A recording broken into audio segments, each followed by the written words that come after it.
It was supposed to be measurable. It was supposed to be affordable. It was supposed to be reliable, and it had to be simple. That's a sophisticated way of saying that it needs to be cheap and it needs to be very simple. And our first technology was the waste incinerator based on a pyrolysis model where zero CO2 and dioxin comes out. It was a fantastic idea, but when I went there, we couldn't develop the business model.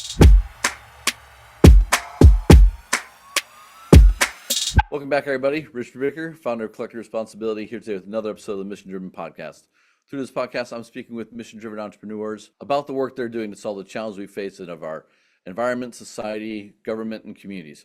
For me, it's all about inspiring the next generation, speaking to the challenges and the opportunities that we see in the ecosystem, and hopefully getting us a little bit further along our own paths. In this episode, I'm extremely excited to be joined by Sam Lee, founder of NOCSR, which is one of the early CSR and sustainability consulting agencies in China. But over time, he shifted into delivering proven green technologies, primarily from Korea, China, and Japan, into the developing countries of Asia.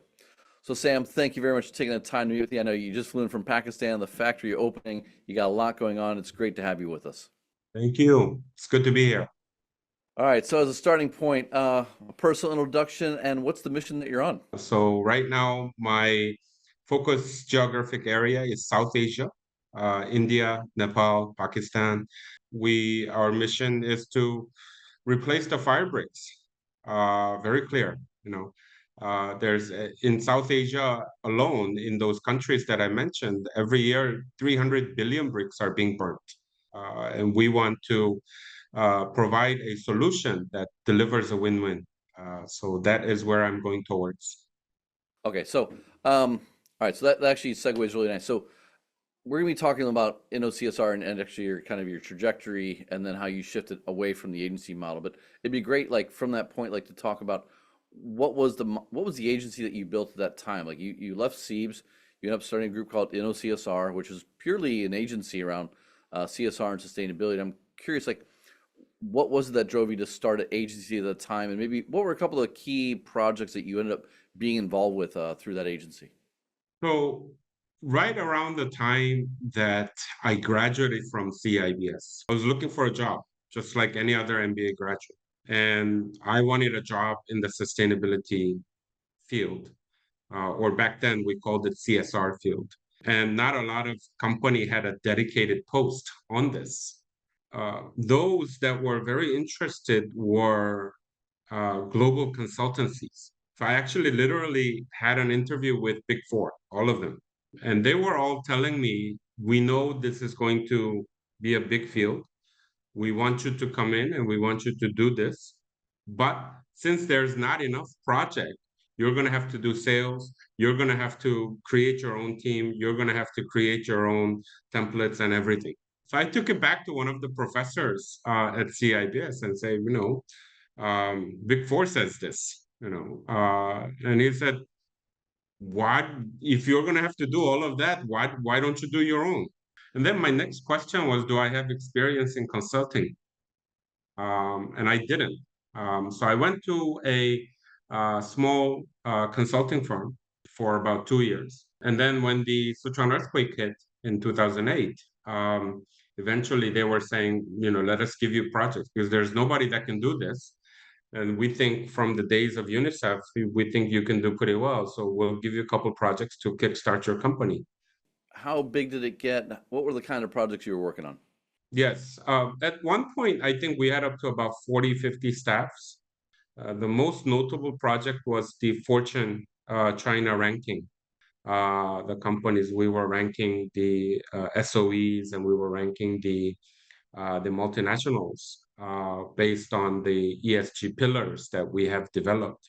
But on this side, we were also doing training, uh, but training of the headquarter people. So multinational clients that I had, um, all Fortune 500, you know, and their headquarter, whether they were in Europe or US or Japan or Korea, they had no clue of social issues and how severe it is in China. Another big pillar that we had was, again, finding the right public sector partners, doing a due diligence of them, whether they were the right ones, were they political, were they religious, and are we able to work with them? So linking that up and then creating that project that is between the public sector and the private sector. Now, Yeah, so eventually, those were the few things that we were doing. you kind of you realize this isn't the right model. You're gonna move away from agency and get into technology. Talk to me a little about like that process. Like, why did agency turn into something that you were like, this is not my future path? And what was maybe that process to understanding that, or to ending that process, like winding down a team of 40 to 50, saying, all right, I'm going to make a complete shift. Like, what was going on, and what led you to that decision? So after 10 years, I looked back, and I did know how to survive and how to go up. But the picture that I had, the reality was that in order for me to grow from this agency model or the consultancy model, was having a very small team. And then me going out lecturing, me going out training, me going out doing all sorts of different projects. And my work and the contents of the work was pretty similar 10 years ago and 10 years after, you know. Still, the companies were having trouble linking it to their main strategy. A lot of it still was done out of PR office. Even their agencies, not the PR agencies that we get to work with, not their actual PR guys. So looking at all of that, I said, okay, this is going to take a lot more time. And I looked back and I said, okay, what do we have? You know, and we had a lot of unique networks, not just in China, but towards my last days of China, a lot of foreign companies were going outside to Southeast Asia, to South Asia. Chinese clients were also doing one road, one belt, so they were going outside. So we were able to follow them and accumulate a lot of networks, intangible, that was towards the academics, the NGO leaders, the municipal government leaders. That was the asset that I had. I said, let me utilize this asset. And then that came to thinking of, okay, what is needed? And I always also tell a lot of people these days, we need to start from the problem, not what we can sell. Before we get into that, what was the process of winding down the agency? Was there much of an agency left? Was it you laid off a bunch of people? Was this you brought a bunch of people with you onto this new journey? Like, because I think a lot of people in the agency space, they look at, making a similar shift. So I got the mindset, but practically speaking, was this a tough transition from 40 to 50 people down to a small group trying to shift into something new? From 40 to 50 people down to a smaller group actually happened when there was a leadership transition in China. Not when I decided to shift from consulting to manufacturing. So the president was changing. And all of a sudden, I've noticed that no matter what their background was, multinational or state owned or small and medium, all of the projects suddenly stopped. I had to pay for these 50 people for 3, 4 months. And that was a lot of money that I paid for their salary. And then I said, okay, this is something that I cannot control, so I should probably downsize. So I've downsized it then, and I was still young. I think, in uh, you know uh, around early 40s, late 30s, around there. So I said, I still have a lot of time. So I said, let's make the change. Of course, there were a lot of friends and a lot of partners that actually had this thinking process with me. It was not only my decision. All right, so then what was the process of change? Like, what you start looking at technologies, like what was the idea around finding the right technologies and then bringing them to a different market?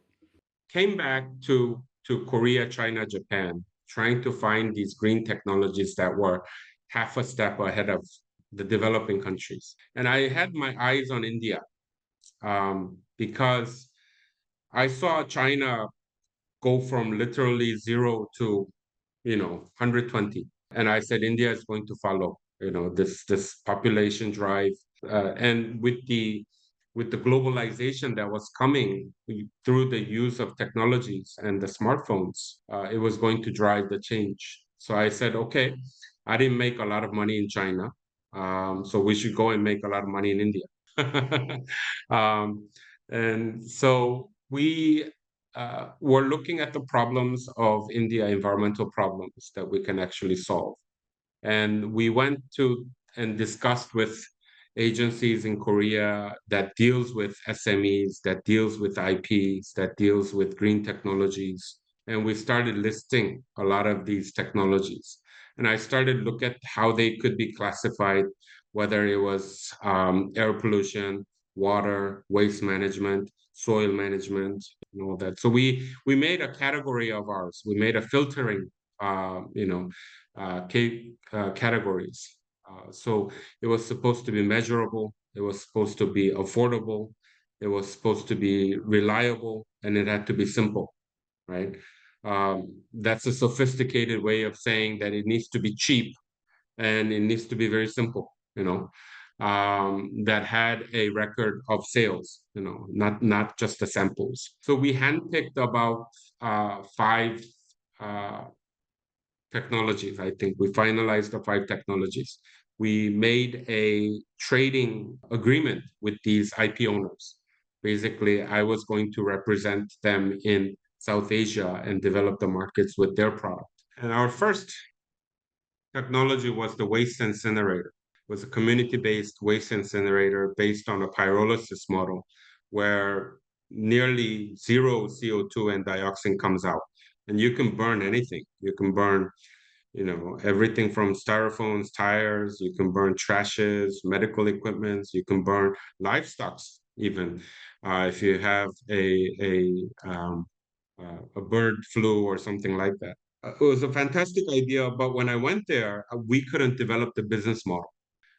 India had a very different business, waste collection and waste treatment model compared to Korea, China, Japan. Our NGO partners, which we had on the ground, were looking at other technologies, and they all stopped at our soil stabilizer business for the brick kilns. And they said, this is it. That waste incinerator is going to take 3-4 years. This soil stabilizer, we need it now. How long did it take you? I guess you go to India. How much time, investment, energy did you have to put into to figure out this waste treatment wasn't going to work? And I'm curious, how did you test that? And then how did you come to the conclusion, this is not going to work? It was a couple of months. It was actually very easy because I think it was because we had good partners. No. And we were very unique and we were utilizing our experience from the consultancy model. We knew how to identify the right NGO partners that we could work with that actually has a very good network, that actually has a very good insights into how to solve this for both private sector and public sector. So after looking at this, they were basically saying this is going to take 2-3 years, Sam, at least. So that made my decision very, very easy. And then they all stopped at this, fire brick model. So again, I wrote to all the NGOs that were in the brick field. And it was surprising to see how serious the social and environmental issues were around the brick industry in South Asia. And a lot of them wrote back to me saying that we would like to partner with you. We would like to do this thing. We partner with a couple of NGOs in Nepal to start because back then Nepal's brick industry was still booming because of the 2015 earthquake. They were still rebuilding a lot of the houses. And so we started to go to Nepal and we started from Nepal. I'm curious that you want to work with NGOs, or that you find that to be the most comfortable group, or that's the one that you're working with. Why not go to say Ministry of Technology or Commerce or whatever to try and commercialize, say, India's waste streams faster? Were the NGOs actually a kind of a limiter, or were actually you started this process really trying to benefit or work with NGOs as a starting point? And if so, kind of what was behind that thinking? By working with them for more than a decade, I have figured out that if they are not an activist NGO, that a lot of them had already a business skill embedded in them. The only difference is that their name is much more important and their mission is much more important than making money. But they're always curious and they're always looking for ways to sustainably finance themselves through different fundraising and different business models and all. So they love talking to people like us who understands them, and that can also create a win-win and possibly a sustainable financing channel for them if we partner well. NGOs, as I mentioned, their names are also very important for them. Their reputation is important for them. So if we find the right NGO, if you have that eyes, they're a very good business partner, actually, especially especially in the environmental field. No, I like the tactic. I think it's smart. I've often tried to create a lot of partnerships either with them or with academics first before I try other things. I think it's good bricks. You come to that, you find this technology. Obviously, there's a lot of bricks required in subcontinent Asia. What's the core problem that good bricks is solving, and where are you like what's the mission, vision, history of that process? So Good Bricks' goal is to replace the fired bricks. And as I mentioned, in that South Asia region, 300 billion bricks are being burnt every year. The main source of the fossil fuel is coal. And this is creating not just CO2 emission, but SOx, NOx, different particular matters, a lot of different matters that actually would create a health problem. In those South Asia countries, the Himalaya mountain range is there. And Himalaya is actually melting at 10 times faster the rate. And brick kilns actually were mentioned in one of the report that they are responsible for at least 23%. The black carbon that is accelerating the melting of Himalayas is actually coming from the brick kiln. For those countries, growth is also very important. And they usually achieve their annual growth of economic growth through construction, through infrastructure building. And bricks are the main commodity, the most simplest commodity in that field. And they don't have an alternative. They've never seen an alternative. The industry hasn't been disrupted for a decade, not just decades, centuries, I would say. So that is why we went in there. But my first thing that I did, because we were from the consultancy days, was to do a stakeholder analysis. So we listed out all the stakeholders, and we started, looking at what they actually wanted in the brick industry. So I was actually walking the talk. I was actually doing what I was telling other companies to do on my own. And it got to a point where when we said the brick kiln owners, doesn't matter if we're going to turn them into a green hero or if we're going to get them out of human rights violation and all that. Nothing mattered to them. The only thing that mattered was by transitioning the technology to a new technology, if they can actually make more profit, it's going to work, right? So we looked at the calculation and the economic calculation, and this actually worked, you know, because simply the brick kilns are weather sensitive. They only produce during dry season because the land that requires is huge. So if it rains, they can't produce anymore. With our technology, you can produce, 365 days with 1/10 of a land, 1/10 of a labor. Is the sell really that easy? Like, hey, Sam Lee from Korea, I got this great technology. It'll make you a lot more money. Like, how hard was it to make that initial sale, those initial inroads, and convince people to trust your chemical, but also your product at the end of the day? Extremely hard, much harder than I thought. The brick industry is still, a lot of them are scared.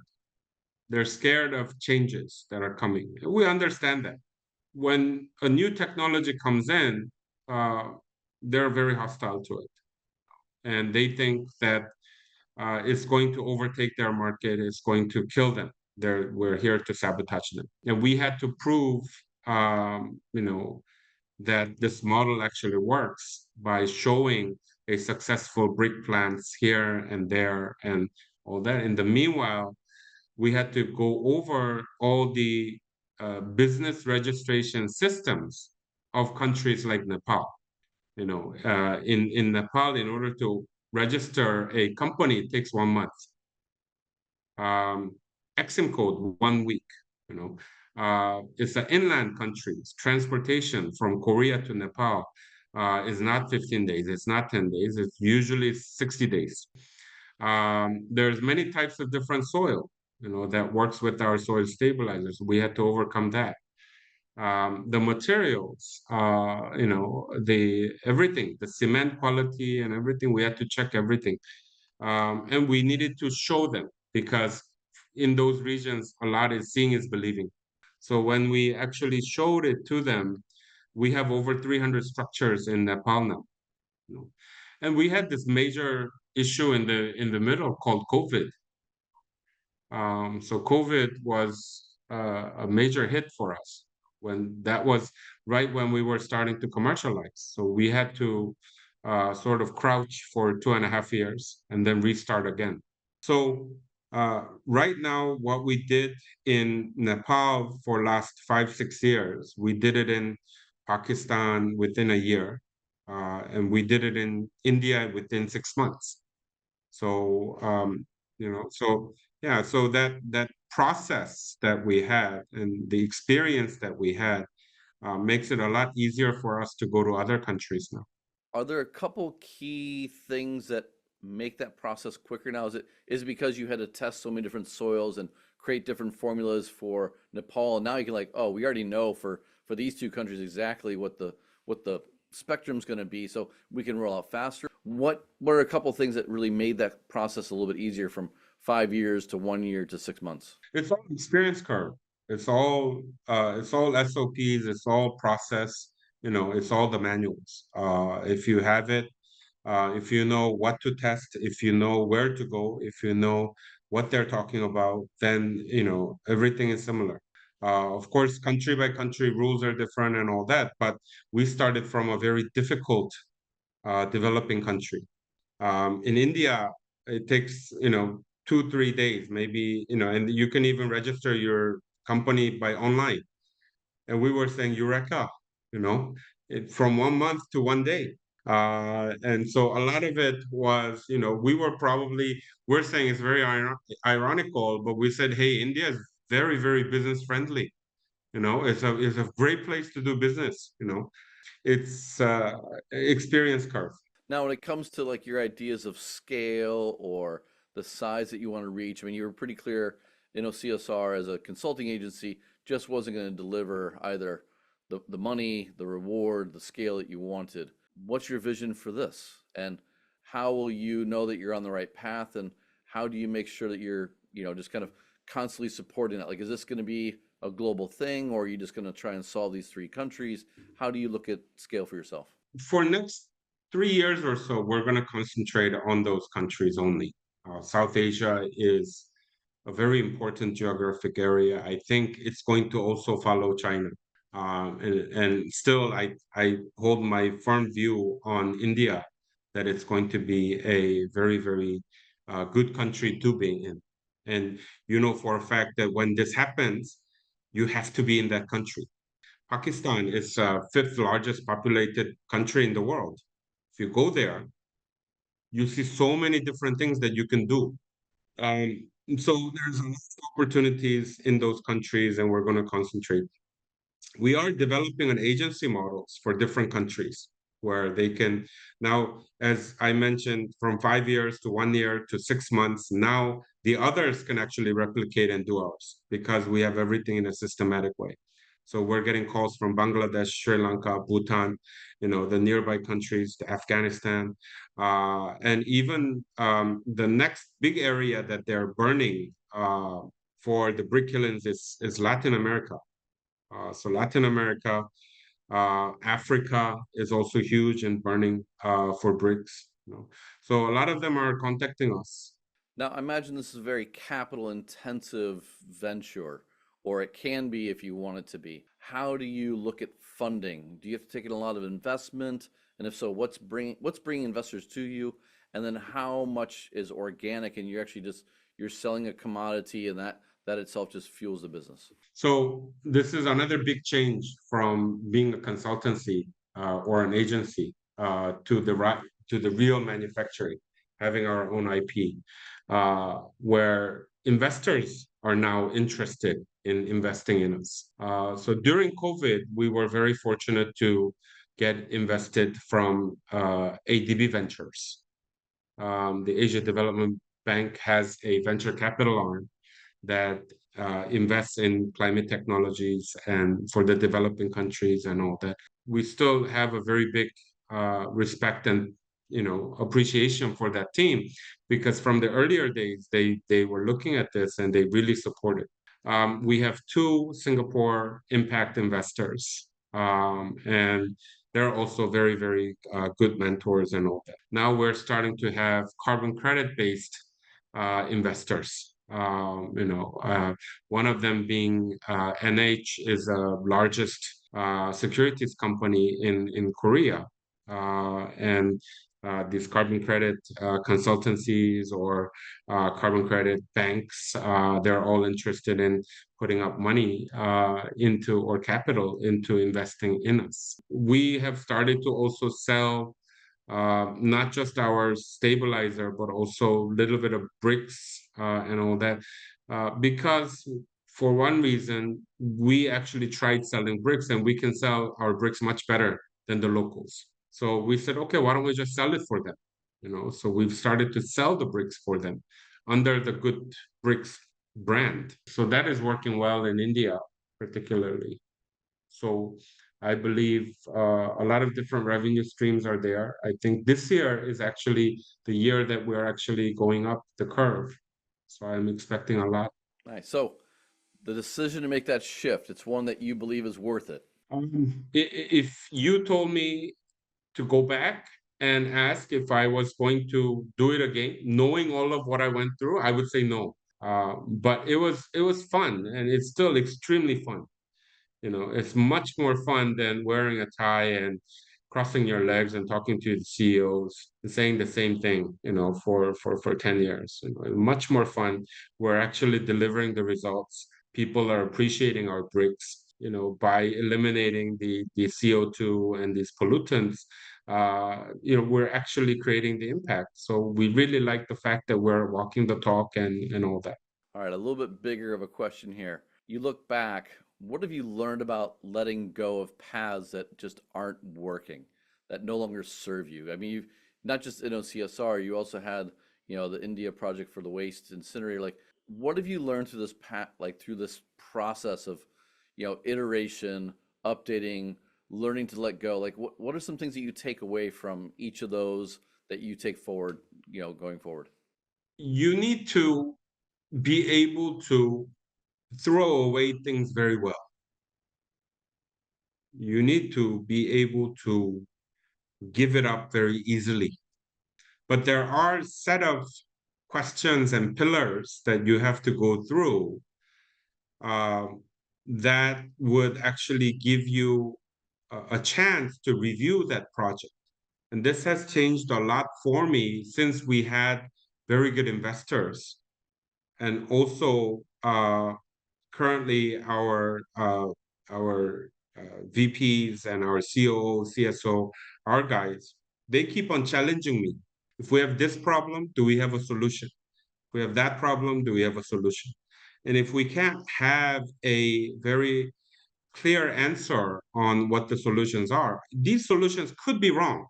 But then if plan A goes wrong, then plan B is there, plan C is there, and et cetera, et cetera. So if we can't answer these, all clearly, if we're stuck somewhere, and if this variable is uncontrollable variable, saying that, Nepal economy will get better, the global interest rate will come down, these kind of things, that we really can't control, then you have to give it up, or you have to think of another plan.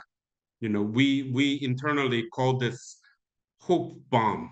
You're passing on the bomb of hope, to everybody, saying that, this is actually going to be well. We worked very hard on it. We worked 3 years, 5 years on it.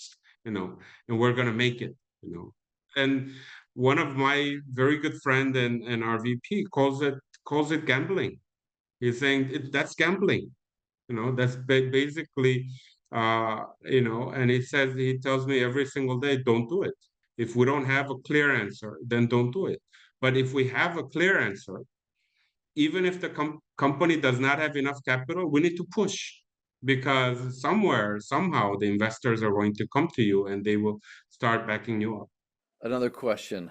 What do you take away from your years running an agency, the 10 years? You're coming into your 10th year, like you're 7 years in, 8 years in for this.